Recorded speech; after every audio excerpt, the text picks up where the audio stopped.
Guten Tag, Frau Jensen. Wir freuen uns sehr, dass wir mit Ihnen heute ein kleines, kurzes Gespräch führen können zur Niederdeutschförderung und zum Sprachenschutz. Wir wissen ja, dass Sie und Ihre Partei, die FDP, sich schon lange für Niederdeutsch und für die kleinen Sprachen einsetzen, für die Minderheitensprachen in Deutschland und eben für unsere Regionalsprache Niederdeutsch. Uns ist es dabei sehr, sehr wichtig, dass wir eng mit allen, die sich dafür engagieren, zusammenarbeiten und deshalb auch jetzt sozusagen in die Zukunft gerichtet ein paar kurze, kleine Fragen an Sie als Vertreterin eben Ihrer Partei. Frau Jensen, wir wissen ja, dass die Sichtbarmachung der niederdeutschen Sprache sehr, sehr wichtig ist. Und eine Möglichkeit, auf die niederdeutsche Sprache aufmerksam zu machen, ist ja immer eine Debatte im Bundestag. Das hatten wir bereits einmal 2017 und davor auch schon. Und das hat immer ziemlich große Wellen geschlagen, vor allen Dingen, wenn dann auch noch Beschlüsse da bei der Debatte rausgekommen sind. Und wir als Vertretung der niederdeutschen Sprechergruppe, vielleicht sage ich noch mal kurz, wer wir sind, das hatte ich jetzt vergessen am Anfang, Frau Christiane Ehlers vom Niederdeutsch-Sekretariat und mein Name ist Saskia Luther, ich vertrete den Bundesrat für Niederdeutsch. Ja, und wir würden sehr gerne für die nächste Legislaturperiode wieder eine Bundestagsdebatte anstreben, gern im Zusammenhang mit den Minderheiten, mit den Minderheitensprachen, eben einfach zum Wert der kleinen Sprachen. Unsere konkrete Frage, Frau Jensen, würden Sie und würde Ihre Partei dies unterstützen? Wir haben ja, also erstmal vielen Dank für die Einladung und schön, dass wir uns dann auch digital mal wieder treffen können. Wir haben ja tatsächlich in dieser Legislatur, in der jetzt ablaufenden Legislaturperiode, das ist meine erste im Deutschen Bundestag, haben wir ja relativ zeitig, ich glaube Anfang 2018 uns schon getroffen und genau über diesen Plan gesprochen. Und ich habe damals ja schon zu Ihnen gesagt, ich finde das großartig. Ich kenne das aus dem Schleswig-Holsteinischen Landtag hier in Kiel, dass in regelmäßigen Abständen dort auch eine Niederdeutsch-Debatte geführt wird. Und auch selbst dort, auch wenn wir natürlich hier im Norden nochmal anders mit der Sprache sozialisiert wurden und irgendwie jeder Zweite mindestens noch Großeltern hat, die Teile von Plattdeutsch zumindest verstehen, wenn nicht sprechen, habe ich gedacht, okay, das ist ja eine Kleinigkeit, das im Bundestag auch irgendwie voranzutreiben. Dem war aber irgendwie nicht so. Und deswegen sprechen Sie eigentlich ein Thema an, was ja sehr schade ist, obwohl wir ja in dieser Legislaturperiode auch 20 Jahre Europäische Sprachencharta gefeiert haben. Ob man das jetzt alles mit Corona rechtfertigen kann und sagen kann, es hat leider nicht mehr geklappt vom Zeitverlauf, das weiß ich nicht. Und ich glaube auch, das wäre eher mal ein bisschen ein vorgeschobenes Argument. Aber um Ihre Frage konkret zu beantworten, ich würde mich auch im nächsten Bundestag, sofern ich wieder Mitglied meiner Fraktion auch sein darf und wieder dabei sein darf, werde ich mich dafür wieder einsetzen. Ich habe eigentlich auch keine Kollegin, keinen Kollegen getroffen, der nicht oder die nicht gesagt hat, ja, selbstverständlich machen wir das wieder. Und dann wäre es ja vielleicht nicht nur eine Niederdeutsch-Debatte gewesen, sondern eine Debatte auf den Minderheitensprachen, die wir in Deutschland haben und die hier unter unserem Schutz stehen. Und es wäre eigentlich umso spannender gewesen, weil wir, glaube ich, auch einige Vertreterinnen und Vertreter haben, die zum Beispiel noch Sorbisch sprechen. Bei Friesisch bin ich mir zum Beispiel nicht ganz so sicher. Aber deswegen auch in der nächsten Legislatur würde ich das sehr unterstützen und hoffe auch, dass uns diesmal niemand irgendwie eine Ausrede parat hält, die so sinnvoll zu sein scheint, dass man nicht 1,5 Stunden oder eine gute Stunde im Parlament sich auch mit einer solchen wichtigen Sprache beziehungsweise auch einer Tradition, die ja auch zu uns irgendwie und zur Bundesrepublik gehört, dazu beschäftigen kann.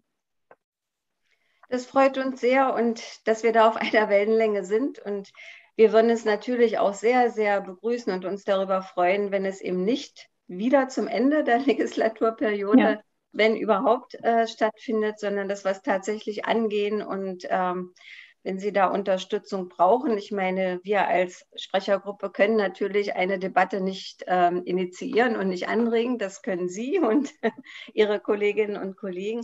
Aber wir würden da gerne zuarbeiten und würden uns freuen, wenn es klappt, zeitnah klappt. Ja. Ja, Bundestag ist das eine. Das andere ist natürlich die Frage, wie es uns gelingt, gemeinsam gelingt, die Sprache an die jüngere Generation weiterzugeben. Sie gehören zu der jüngeren Generation, also jedenfalls aus meiner Sicht gehören Sie dazu und haben da bestimmt eine ganz spezifische Sichtweise darauf. Wir haben auch so ein paar Ideen, Christiane, ja, entwickelt und darauf zielt unsere zweite Frage. Ja, junge Lüd, ich glaube, da sind wir bei Ihnen wirklich genau richtig mit diesem Thema. Für uns auch ganz oben auf der Agenda, zu berücksichtigen, was junge Menschen überhaupt wollen, was sie zum Thema Sprachenschutz, was sie bewegt, was für Themen sie haben und ihnen die Möglichkeit zu geben, ihre Bedürfnisse und ihre Wünsche auch adressieren zu können. Das heißt, wir brauchen da eigentlich erstmal sprachpolitische Strukturen fürs Niederdeutsche, die wir noch nicht haben. Die aufzubauen wird eine große Herausforderung für uns in den nächsten Jahren. Und wir möchten ganz gerne in diesem Jahr schon anfangen mit einer ersten Werkstatt, wo wir quasi so ein bisschen erste Kontaktmöglichkeiten herstellen, auch vor allen Dingen mit Jugendlichen, mit Abgeordneten des Deutschen Bundestags. Und unsere Frage konkret, inwieweit unterstützt Ihre Partei uns beim Aufbau der Strukturen und auch bei unserem konkreten Vorhaben, vielleicht als Gesprächspartnerin für die ja eben als selbst noch fast zu den jungen Lüd gehörend zur Verfügung zu stehen. Also im Sinne der UN bin ich tatsächlich schon keine junge Person mehr. Das macht mich manchmal sehr traurig. Aber ich fühle mich noch jung und am Ende ist man ja auch nur so alt, wie man sich fühlt. Von daher nehme ich das als Kriterium. Also ich stehe gerne bereit, wenn immer Sie Unterstützung brauchen, total gerne. Mein Wahlkreis ist ja 002, Nordfriesland, Dithmarschen Nord. Und wenn ich dort so in der jungen Generation mal die Ohren aufsperre, dann hört man doch noch im Verhältnis sehr, sehr viel Plattdeutsch, muss ich gestehen. Ich komme jetzt auch eher dort aus einer dörflichen Gegend, ich sag mal bei so Ringreiterfesten, Dorffesten, im Ehrenamt, sei es Feuerwehr oder Fußballverein, da wird schon noch relativ viel Plattdeutsch gesprochen. Das ist anders an der Ostsee, vor allen Dingen bei jungen Leuten. Von daher würde ich sagen, gibt es alleine schon da mehrere Andockpunkte, wo ich auch teilweise überrascht bin, wie viel Niederdeutsch auch in meiner Generation noch gesprochen wird, speziell im landwirtschaftlichen Bereich. Und eigentlich ist es ja total schön. Ich glaube, dass diese Projekte, die Sie anstreben und ja auch von im Grunde Plug in the Play, also in einem Bereich, wo alte Leute ja sich eigentlich riesig darüber freuen, wenn sie das Gefühl haben, oder ist jemand, der mich auf Plattdeutsch pflegen kann, dem ich irgendwie auf Plattdeutsch meine irgendwie Beschwerden erklären kann, bis hin zu im Kindergarten oder in der Grundschule Plattdeutsch lernen. Ich glaube, das sind die Momente, wo man in den unterschiedlichen Generationen für mehr Bewusstsein sorgen kann. Und ich bin da, wie gesagt, gerne dabei, wenn Sie Unterstützung brauchen, da meine Fraktion mich da machen lässt, im positiven Sinne, weil ich glaube, dass es kaum Leute bei mir in der Fraktion derzeit zumindest gibt, die Plattdeutsch sprechen. Das liegt auch so ein bisschen einfach an der regionalen und örtlichen Verortetheit. Würden die auch wahrscheinlich im Zweifel auf meine Empfehlung oder mein Urteil reagieren. Von daher kann ich Ihnen da, ohne jetzt Rücksprache gehalten zu haben, versichern, dass wir Ihnen da ermöglichen, was immer wir können. Natürlich kommt es auch noch ein bisschen darauf an, in welcher Art von Verantwortung wir uns vielleicht auch in der kommenden Legislatur befinden. Da arbeiten wir ja gerade dran, dass das mehr Verantwortung und nicht weniger wird. Von daher haben Sie von mir oder von meiner Seite definitiv schon einen Fan, aber weil ich ja auch selber davon profitiere. Und das möchte ich natürlich auch gerne, dass das noch die wirklichen jungen Lüd von oder der nächsten Generation genauso machen können. Das freut uns sehr. Und ich glaube tatsächlich auch, dass gerade Sie in Ihrer Position mit Ihrem Hintergrund eine ganz tolle Ansprechpartnerin auch für Jugendliche sind. Sage ich mal, da Sie eben selber, Sie kennen das aus der Praxis, bringen das mit und kennen die politischen Strukturen und den Alltag und können Sachen bewegen. Und da freuen wir uns sehr, dass wir Sie da mit an Bord haben und werden ganz sicher auf Sie zukommen. Vielleicht darf ich ganz kurz auch noch einhaken, weil Sie haben eben die Nordsee und die Ostsee erwähnt. Wir vertreten ja nun alle Niederdeutschen. Und Sie wissen ja, ich komme aus einem Bundesland, was mit Küste nicht so viel zu tun hat, aus Sachsen-Anhalt. Ja, und in Sachsen-Anhalt, aber auch in Nordrhein-Westfalen oder auch im Brandenburgischen, da ist es eben tatsächlich doch noch etwas schwieriger mit der jungen Generation und dem Plattdeutschen. Also da hört man es leider im Alltag wenig bis kaum. Ja? Und insofern, also für unsere jungen Leute kann ich nur sagen, ist es immer wieder sehr, sehr schön, wenn sie sehen, dass eben andere junge Leute, also auch Sie, tatsächlich Plattdeutsch ganz normal sprechen und auch im Alltag es verwenden und sich auch dafür einsetzen. Also insofern ist das wirklich ein Thema, was uns sehr, sehr am Herzen liegt. Also auch mir persönlich sehr. Dankeschön. Ja, gerade für alle Menschen, die Plattdeutsch vielleicht nicht so sehr um sich herum haben und in ihrem Alltag, spielen eine ganz besondere Rolle die Medien. Wenn wir jetzt mal in Sachsen-Anhalt sind, wo man nicht so häufig die Gelegenheit auch hat, auch Plattdeutsch zu hören, wäre es eben wirklich wichtig, dass es deutlich mehr in den Medien vertreten ist. Und da ist die niederdeutsche Sprechergruppe nicht zufrieden mit der Versorgung, die es da momentan gibt durch den öffentlich-rechtlichen Rundfunk. Gerade auch wenn wir in unsere Nachbarländer gucken, wo eben ganz andere Bedingungen sind. Oder auch bei uns bleiben. Wir hatten ja eben schon die Sorben. Auch die haben deutlich mehr im sorbischen Rundfunk einfach verlässliche Inhalte. Deshalb hat der Bundesrat gemeinsam mit dem Schleswig-Holsteinischen Heimatbund die Kampagne Funkloch stoppen in diesem Jahr ins Leben gerufen. Es besteht der Wunsch aus der Sprechergruppe nach einer niederdeutschen Medienplattform. Also ein Hörfunk-Vollprogramm, was man digital empfangen kann, angebunden an den öffentlich-rechtlichen Rundfunk und wo man eben sicher sein kann, wenn ich einschalte, wenn ich es anmache, ich höre Plattdeutsch. Von morgens bis abends, jeden Tag. Und zwar wird berichtet über die Region, über Themen, die hier im niederdeutschen Sprachgebiet wichtig sind, aber eben auch um weltpolitische Themen, auch über Afghanistan, wie es da gerade aussieht, was da ist. Es gehört alles dazu. Ja, eine Forderung, mit der wir angetreten sind und wo wir natürlich auch Unterstützung brauchen. Und da werden wir konkret Sie fragen, wie Sie dazu stehen und zu unserem Wunsch, uns da zu unterstützen. Also auf jeden Fall eine spannende Idee. Ich habe selber mal als freie Mitarbeiterin beim NDR hier bei uns oben im Landesfunkhaus in Kiel auch für den Bereich Plattdeutsch gearbeitet. Und vielleicht aus dieser Perspektive, das ist jetzt schon ein paar Jahre her, haben wir oder mussten wir immer wieder feststellen, dass die Hörerschaft oder die Hörerinnenschaft dieser plattdeutschen oder niederdeutschen Programme auch bei uns in Schleswig-Holstein rückläufig war, aber diejenigen, die es gehört haben, sich darauf immer gefreut haben. Das waren dann regelmäßige Abendprogramme, von denen man wusste, okay, wenn ich dann einschalte, dann läuft es. Ihr Vorschlag jetzt ist ja im Grunde ein immer zugängliches Portal, was quasi ermöglicht, zu jeder Zeit, wann man gerne selbst möchte, plattdeutsche Beiträge oder niederdeutsche Beiträge zu hören. Ich finde das grundsätzlich eine schöne Idee. Ich glaube auch, dass das vielleicht den Zugang nochmal niedrigschwelliger macht, weil man eben nicht abwarten muss, dass Mittwochabend ab 20:15 Uhr irgendetwas läuft im Radio.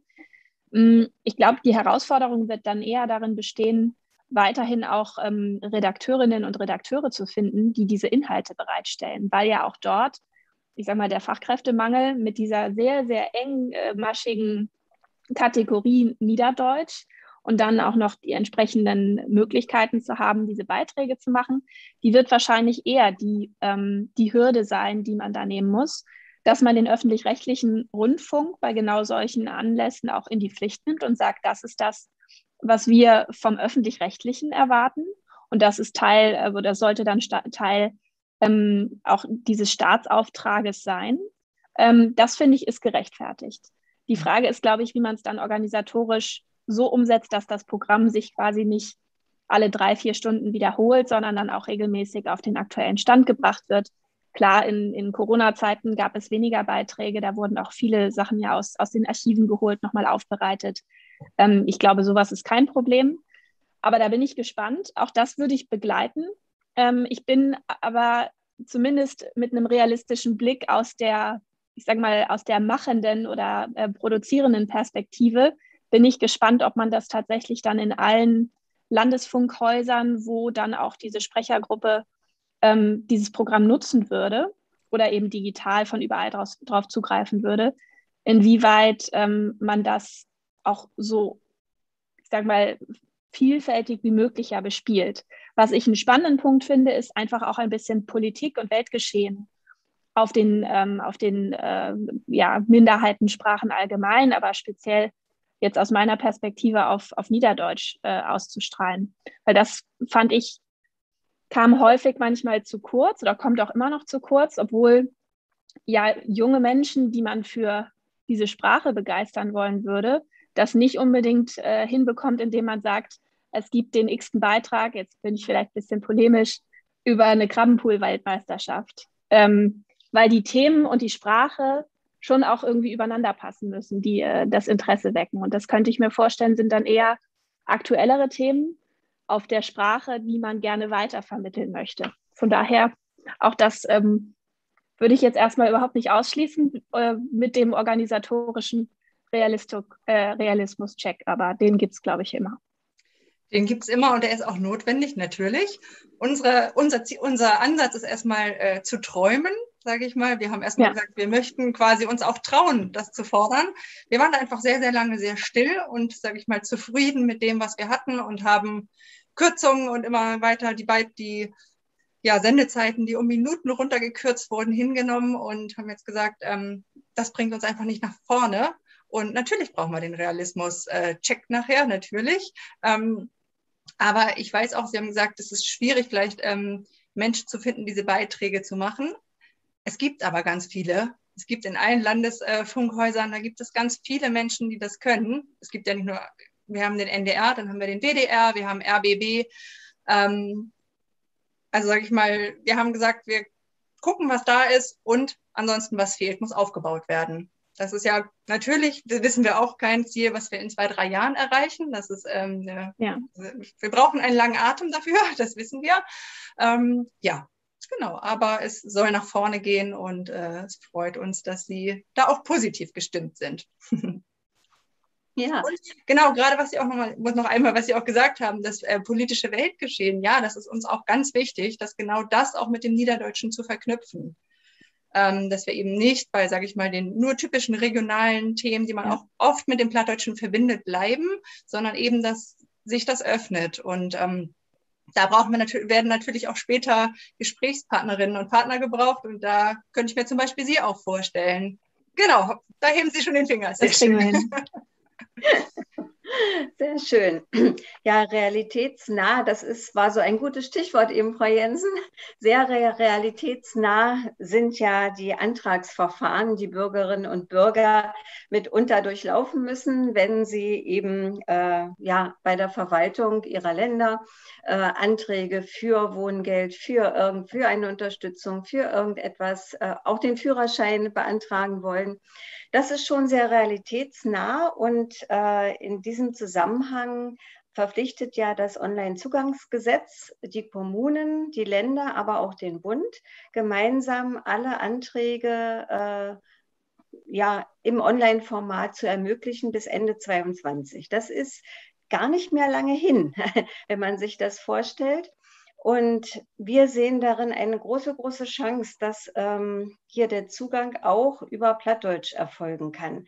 Wenn es also möglich ist oder möglich wäre, dass bestimmte Antragsformulare eben auch auf Plattdeutsch zur Verfügung stehen von vornherein, wäre dies aus unserer Sicht ein niedrigschwelliges Angebot, das eben tatsächlich dann auch genutzt werden könnte, vielleicht von Bürgerinnen und Bürgern, die sonst, wenn die Vorlage nicht da wäre, vielleicht Hochdeutsch benutzen würden. Aber wenn es eben eine Vorlage gibt in niederdeutscher Sprache, ja, warum denn nicht? Die Charta sieht das vor, Niederdeutsch gleichberechtigt in der Verwaltung zu verwenden.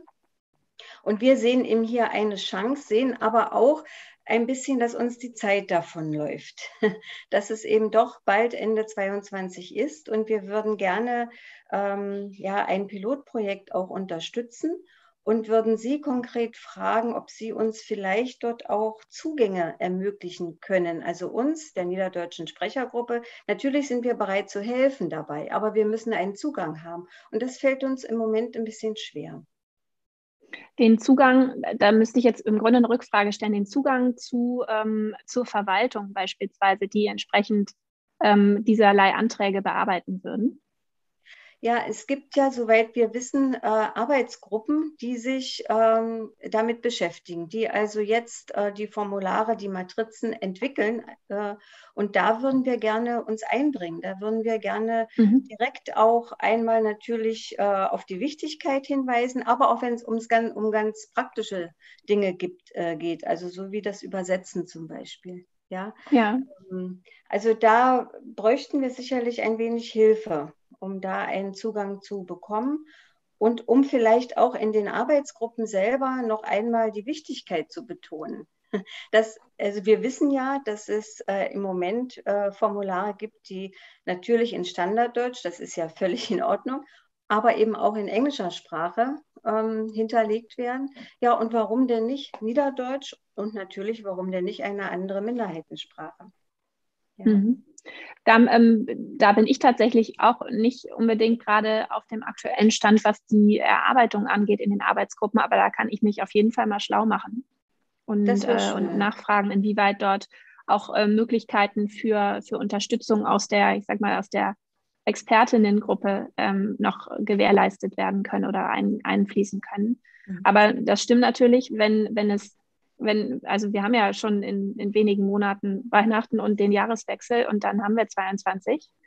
Von daher, je früher, desto besser ist wahrscheinlich das Stichwort. Aber da kann ich mich schlau machen. Das wäre sehr schön und würde uns, glaube ich, sehr helfen, als ein konkretes Projekt überhaupt für eine Digitalisierungsstrategie des Niederdeutschen. Wie wichtig digital in Klammern leider geworden ist, leider bezogen jetzt auf Corona, haben wir gesehen im letzten Jahr, in den letzten 1,5 Jahren. Und über dieses Online-Zugangsgesetz hinaus wären wir sehr daran interessiert, doch das Niederdeutsch noch mehr digital werden kann. Also, dass wir dort eine Strategie entwickeln. Aber ich muss gar nicht fragen, ob Sie uns da unterstützen. Ich glaube, das mache ich gerne. Also im Rahmen der Möglichkeiten, die ich habe, auch weil ich verwaltungstechnisch auch immer eher lerne als Input geben kann, mache ich das aber sehr gerne, ja. Sehr schön. Dankeschön. Da kommen wir bestimmt drauf zurück, Christiane. Ne? Genau, vielleicht nämlich auch nochmal konkret als Schleswig-Holsteinerin an Sie, weil Schleswig-Holstein hat auch ein erstes Pilotprojekt überhaupt dazu gemacht, zum Wohngeldantrag, überhaupt wie das, sage ich mal, digital laufen könnte. Und eben als erstes Pilotprojekt fürs Plattdeutsche und auch für die anderen Minderheitensprachen wäre eben auch Schleswig-Holstein für uns ein gutes Projekt, weil wir da eben auch verschiedene Sprachen hätten und das quasi gleich dann eben auch für die anderen Sprachen mitmachen könnten. Von daher konkret eben deshalb auch an Sie, genau, aus Schleswig-Holstein. Ja, ich hätte tatsächlich Ihnen dann auch die Landtagsverwaltung beziehungsweise hier mal im Schleswig-Holsteinischen Landtag mal gefragt, weil da habe ich 1, 2 Zugänge, die sich auch ausbildungstechnisch da besser mit auskennen. Das kriegen wir hin. Perfekt. Sehr schön. Ja, und ein Schwerpunkt bezieht sich auch auf die Frage der länderübergreifenden Zusammenarbeit. Wir hatten ja schon das Thema, dass Niederdeutsch eben in 8 Bundesländern gesprochen wird. Und wir streben natürlich an, dass auch von Länderseite begleitet durch den Bund zusammengearbeitet wird. Wir haben bereits bestimmte Möglichkeiten. Sie nehmen darin ja auch regelmäßig teil, wie den beratenden Ausschuss für Fragen der niederdeutschen Sprechergruppe. Aber wir haben das Gefühl, dass es besser geht, dass die länderübergreifende Zusammenarbeit, aber auch die Zusammenarbeit mit den Bundestagsabgeordneten, dass das besser funktionieren könnte. Und wir würden da gerne uns vielleicht mal zusammensetzen und neue Ideen entwickeln. Wären Sie dabei, Frau Jensen, oder sagen Sie, naja, der beratende Ausschuss, der ist ja völlig in Ordnung und reicht aus? Da kann ich es kurz machen. Den Eindruck habe ich auch, dass wir da mehr machen können und dass auch die Zusammenarbeit oder die Abstimmung besser erfolgen kann, vor allen Dingen aber auch mit den Landeskollegen. Und der beratende Ausschuss war ja in dem Fall teilweise auch gut Corona-bedingt, vielleicht auch digital. Man hat sich hybrid zusammengeschaltet, immer so ein bisschen von Distanz geprägt. im Sinne von, wir waren nicht geografisch alle beisammen, aber ich glaube auch, dass man da durchaus mal überlegen kann, wie der in einer kommenden Legislatur vielleicht ein bisschen anders strukturiert werden könnte. Ja. Dann ganz konkreter Vorschlag, würden wir uns vielleicht wirklich dann nach dem 26. September und wenn sich alle gefunden haben, nochmal auf Sie zukommen und in einer kleineren Runde vielleicht darüber nochmal reden. Können wir gerne machen. Ja? Ja. Sehr schön. Ja, Christiane. Gut, dann würde ich sagen, kommen wir mal so belütten tot en. Ihr habt aber viel Schnack, was Plattdeutsch und Plattdeutsch fördern, was damit zusammenhängt. Und vielleicht noch mal so ganz zum Abschluss, wo würden Sie sagen, braucht Plattdeutsch noch mehr Stütt und Stöhn in den nächsten Jahren? Also ich würde sagen, und das sind die Fragen, die mir auch immer stellt waren, wenn es darum geht, wie können wir eigentlich die nächste Generation so ein bisschen dazu bewegen, Plattdeutsch kennenlernen zu wollen. Einige kennen das ja gar nicht, haben auch nicht von Hus irgendwie Grotöllern oder Öllern, die das mit zu schnacken dort. Ich habe jetzt noch das Glück gehabt, meine Großmutter hat mit mir immer schnackt, obwohl ich nie zurückschnackt habe. Und dann habe ich über einen schöner Vorlesewettbewerb habe ich festgestellt, okay, das macht mehr Sinn, wenn man auch Plattdeutsch zu Hus muss schnacken deit, weil sich das dann anders anhören deit, wenn man was vorlesen muss auf Plattdeutsch.